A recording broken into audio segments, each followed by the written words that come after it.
भृगु शिव के प्रति बहुत गहराई से समर्पित हो गए थे और वे बहुत स्त्रैण बन गए थे। तो पार्वती को इससे थोड़ा गुस्सा आया, तो उन्होंने पार्वती से थोड़ा दूर हटने को कहा। शिव अपनी पत्नी और अपने भक्त के बीच चल रहे इस झगड़े से हैरान थे।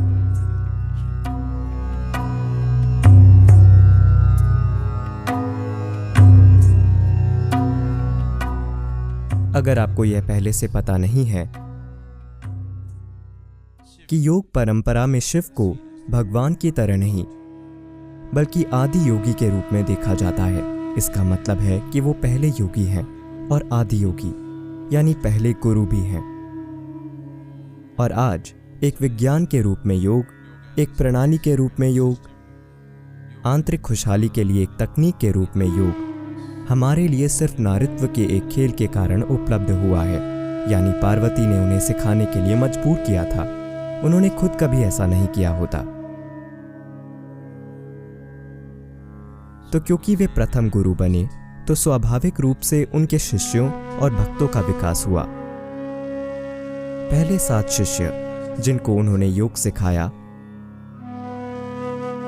उन्हें सप्तऋषि कहते हैं। इन सप्तऋषियों में से पूरा दक्षिणी रहस्यवाद अगस्त्य मुनि से आया है। वे हमारे लिए सब कुछ हैं, क्योंकि जो कुछ भी हम जानते हैं वह उन्हीं से मिला है। वे खुद ही शिव के शिष्य थे। एक दूसरे शिष्य थे भृगु।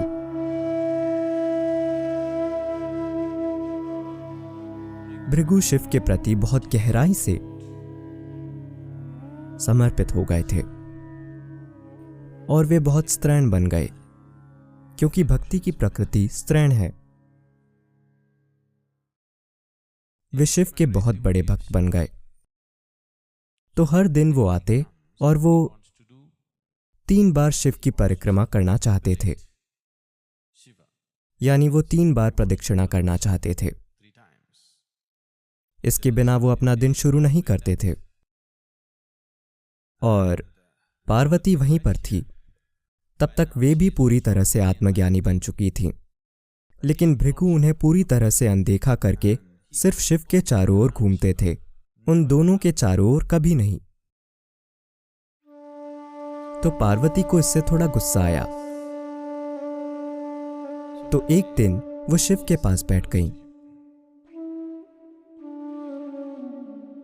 तब भृगु आए और देखा कि पार्वती के चारों ओर घूमे बिना शिव के चारों ओर घूमने का कोई तरीका नहीं है। तो उन्होंने पार्वती से थोड़ा दूर हटने को कहा।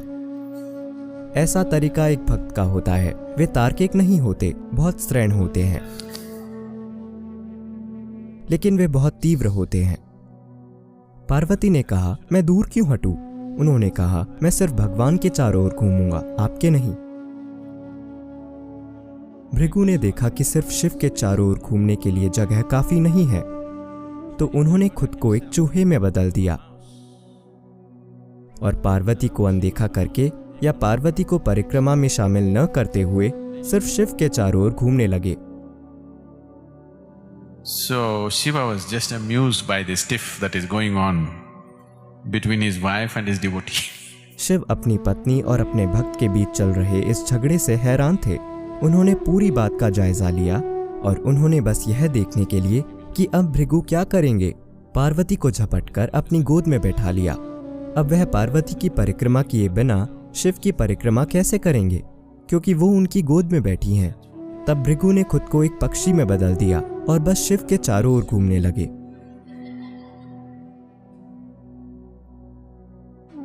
और शिव इस भक्ति से पूरी तरह से चकित थे।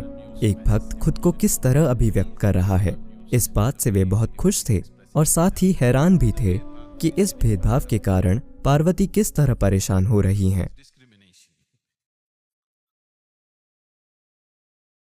तो शिव ने कहा, ठीक है, चलो देखते हैं कि अब तुम क्या करोगे। तो उन्होंने पार्वती को खुद के एक हिस्से के रूप में शामिल कर लिया। शिव आधे पार्वती बन गए थे और आधे स्त्री आधे पुरुष। वे आधे आदमी आधे औरत हैं।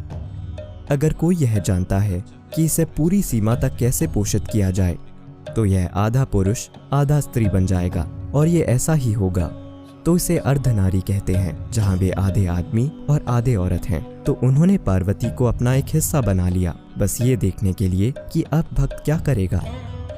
अब भृगु ने खुद को मधुमक्खी बना लिया और सिर्फ दाहिने पैर के चारों ओर घूमने लगे।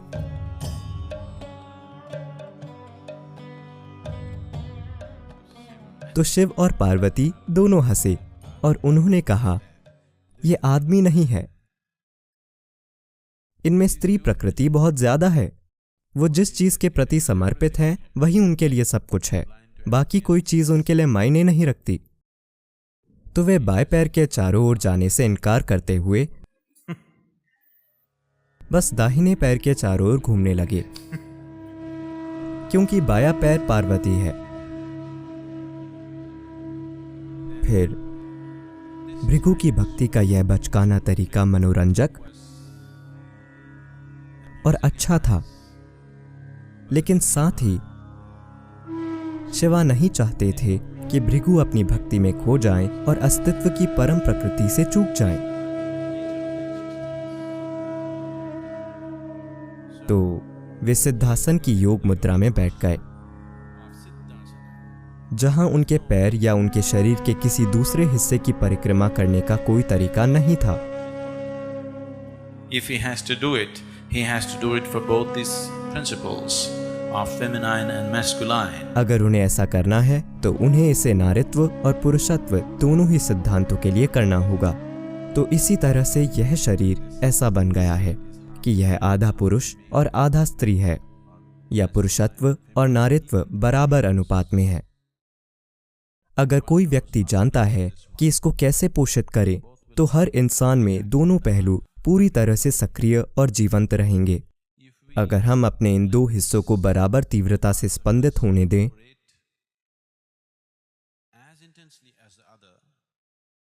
तो हम में से हर एक अपने आप में 100% पुरुष और 100% स्त्री हो सकता है। योग का पूरा विज्ञान इस पर आधारित है कि आपको अपने अंदर न तो पुरुषत्व से चूकना चाहिए और न ही नारित्व से, क्योंकि इनमें से एक अकेला अधूरा जीवन होगा। अब जब हम योग कहते हैं तो हम एक ऐसी आयाम की बात कर रहे हैं जो सर्वसमावेशी है। यह एक कसरत या सेहत बनाने की प्रक्रिया नहीं है। यह मनुष्य के परम कल्याण के बारे में है, जिससे आप जीवन के किसी भी पहलू को बाहर नहीं रख सकते। यह सभी आयामों से परे एक आयाम प्राप्त करने के बारे में है।